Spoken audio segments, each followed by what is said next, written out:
All right, how's it going? This is going to be part two of the Day Trader's Blueprint. This is a five-part series. It's designed to equip traders with essential foundations for consistent success. So it's this particular video or part is going to cover process. Just as a reminder, this series is not about sharing a specific trading strategy. So if you're seeking some type of step-by-step system, this is not that. Instead, this entire series will focus on fundamental principles that underpin a disciplined trading approach. So with that said, we'll hop right into today's or this video's content. So process. Before we dive into specifics of a process, let's talk about a process, right? What is it? So think of a process as your complete strategy from A to Z, the steps you will take to execute a trade from start to finish. There's process in everything, right? There's process in getting into a car. You're going to put your seatbelt on. You're going to stick the key in the ignition. You're going to turn it on. You're going to check your rear view mirror before you back out of the driveway, etc. There might be process in, subconsciously when you go to the grocery store. You might start in the produce aisle and work your way through to the frozen aisle, so you get those frozen things last. Something super simplistic would be, a gun, firing a gun, right? First, you have to make sure there's a bullet in the gun. You have to pull the hammer back. You have to aim the gun. You have to make sure there's a target. You're not just shooting at nothing before you pull the trigger, right? And then there's follow through. What did I hit? Et cetera, et cetera. So everything has process. Without a process, you're simply reacting. So the steps in which you execute are the process, and without that, you're just reacting to what is happening with no plan. With a process, you are proactively navigating the market with discipline and strategy. You're turning uncertainty into opportunity. Process equals consistency, and consistency does not mean green. It does not mean red. It just means consistent results. Those results can be negative. They can be positive. They can be neutral. That is where a good strategy, the specifics of your entry criteria, your risk management, your self-control, your trade management, etc., which we'll dive into, when those are refined, you'll have consistently good results. If those are poor, you'll have consistently bad results. But consistency just means having consistent results. It doesn't necessarily mean good or bad. It just means they're the same frequently. Process is the blueprint in which self-control executes. So as we discuss through these series, one of the topics is self-control. And we'll dive into that a lot more, but process is the blueprint in which self-control executes. So with good self-control means you're going to follow your process. So now let's get into process specifics. What are the components of a good process? The first one is entry criteria. Think of confirmations, confluences, minimum RRs, etc. Entry criteria refers to predefined conditions or rules that must be satisfied before you even consider entering a trade. These act as a filter to identify high probability setups. Also helps you avoid random or emotional decisions. Without clear entry criteria, you're essentially gambling rather than trading strategically. By defining entry criteria, up front, you create a systematic checklist that promotes consistency, as well as reduces noise from market fluctuations. The next component of a good process is an entry trigger. So before you pull the trigger to execute the trade, and whatever that trigger may be, whatever defining factor makes you hit the button to buy or sell, you have to have criteria. So let's just make this simple and say entry criteria might just be something as simple as RSI is oversold or overbought. So if it's oversold, that is entry criteria for a long. If it's overbought, it's entry criteria for a short. Now you come into entry trigger. This is the thing that makes you press the button. So once entry criteria is met, the entry trigger is a precise signal or event or whatever happens that prompts you to execute the trade. It's the go button that turns analysis into action. It ensures you're not entering prematurely or too late. A well-defined trigger, it'll help minimize hesitation. It'll also allow you to act decisively while adhering to your process. So in the example of having overbought or oversold RSI, that might be your criteria to enter the trade.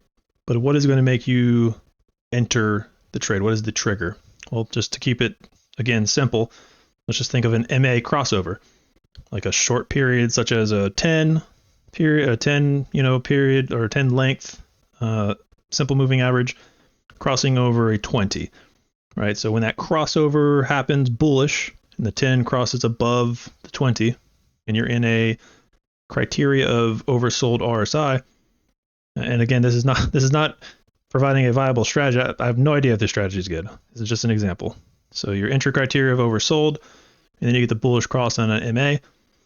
That is your trigger. So that is going to trigger you into the trade. So your criteria is met, and now your trigger happens, and you enter the trade. Next is self-control. And there's a separate topic for this, which we'll dive way deeper into. There's a lot that goes into self-control. But self-control, or you can call it emotional discipline, it's the psychological backbone of any trading process, right? Without self-control, how are you going to execute the process? So if you have bad self-control, you're not going to stick to the process. And remember, process equals consistency. So you'll never know if your strategy is good or bad if you're not sticking to the process completely. You're going to have sporadic results. You might have very good trades and very bad trades, but you're not going to know if your process is good or bad if you're not sticking to it, and that's where self-control comes in. Self-control is about maintaining composure amongst volatility. When the market is very volatile and things are shooting up and down, think of news events. Some of those 8:30 news events, or FOMC speaking, or Powell, etc. You'll have big swings in volatility where the market is just doing some crazy stuff, and it might create some type of fear of missing out, FOMO, to where you'll now want to make some impulse decision to enter the market. You're not sticking to your process. So this is where self-control comes in. Again, it's about maintaining composure amongst volatility. It's about sticking to your plan. It's about avoiding impulsive behavior driven by things such as FOMO, or greed, or just being bored. A lot of time I see people taking trades because of boredom, right? Hey, I took this trade, it didn't meet my criteria, etc. Like, why are you taking a trade that didn't meet your criteria? That just means you're bored, or you're worried that you're going to miss the move. The market is abundant. It's here every day. There's multiple opportunities every day to take a trade.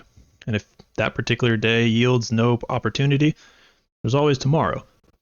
So again, self-control keeps you following your process. Strong self-control transforms reactive trading, like we talked about earlier, into a disciplined profession, where you're preserving mental capital alongside your financial capital. This is the single number one killer for any trader, and I believe any profitable trader has gone through self-control building over time, and they've built up their self-control. I believe they will attest to this, is that self-control is the number one killer for all traders. Traders that struggle, that never see profitability, or that quit, it's typically self-control driven. They don't lack the technical side.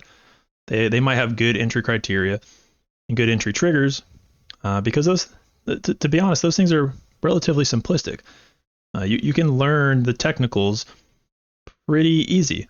That's not to say trading is easy, but the technical aspects of trading is rather simplistic.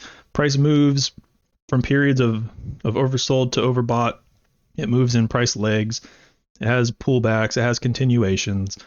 It sweeps highs. It sweeps lows. It moves pretty mechanically, but self-control is what people get hung up on. They just can't follow the process.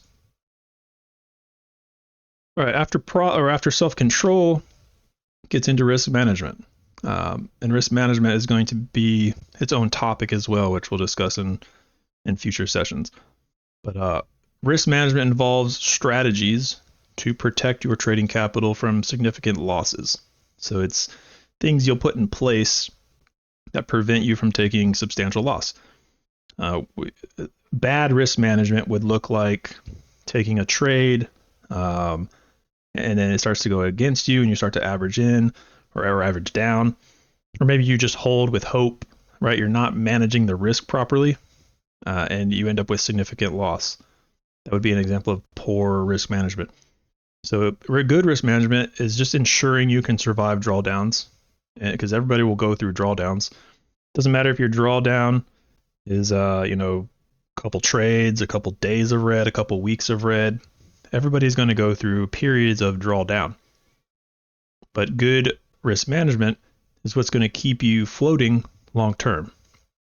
It can be called the holy grail of trading. A lot of times through literature and other people, you'll see this called the holy grail of trading. And that's just simply because even in the best setups, like you might have a great setup and that can fail sometimes. And it doesn't mean you did anything wrong or that your strategy is bad or sucks. It just means that particular trade was not meant to be a win, and it just turned out to be a loss. You can't win every trade, but when you do lose, having good risk management is what prevents that loss from being substantial. A good quote by Paul Tudor Jones, if you don't know who that is, he's a billionaire hedge fund manager. He's a legendary macro trader. He's made tons of short-term bets, considered a day trader. And he also, the 1987 crash, he predicted that crash. So that's a little bit about him. But one of his quotes is, the most important rule of trading is to play great defense, not great offense. And great defense is referring to good risk management. So again, risk management is probably one of the most important factors outside of self-control. I would say self-control and risk management are probably the two single most important factors in any trading process or trading plan. And that's why they'll have their own, criteria or own sessions later in this series, but they are fundamental parts of any well-created process. All right, and the last one is trade management. This could also be considered as exit criteria. So you've got your entry trigger, right? For the example, we're going to say oversold RSI. RSI is at like 20 or something. We get our entry trigger, our MA crossover. We pull the trigger, we enter the trade, we go long. Now our self-control is going to make us adhere to all our rules, our risk management. We're going to manage that trade properly to not take substantial loss. And now trade management. So you've entered the trade. Now what? Right? You have to manage the trade. You have to exit eventually. That's how you realize profit.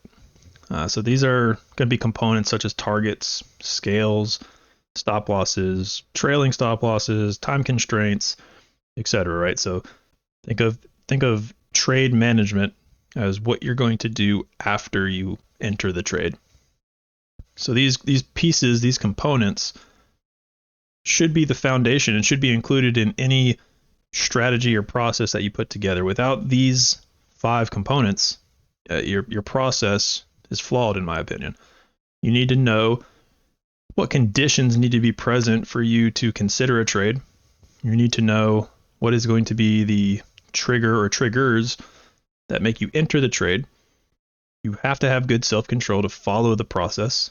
You have to have good risk management to not take substantial loss, and to trade by your account's means, which means you realistically shouldn't be risking, for example, 20% per trade. That takes 5 losses and you've blown the account.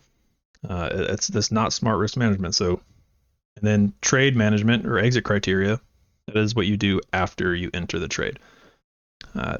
What you can do is take these 5 components, put them in a Word document or on a piece of paper, and start mapping out specifics for each one of these. So your entry criteria, write in your Word document or paper, entry criteria, and list what you're going to do or what you're going to look for entry criteria. Same thing with entry trigger. Once the entry criteria is met, what is going to be your trigger to make you enter the trade, right? And then you're going to have a self-control. We'll get into that later, but you're going to have your self-control process and your risk management process, the specifics that go into those. And then you're also going to have your trade management. So, where's your targets going to be? Are you looking for just a a 1-to-1, a 1R? Is there different scale points you're looking at? Are you going to trail your stop? Are you going to move your stop once you hit a certain PL? Maybe you hit 1R and then you go break even or something. Are you going to time constrain yourself?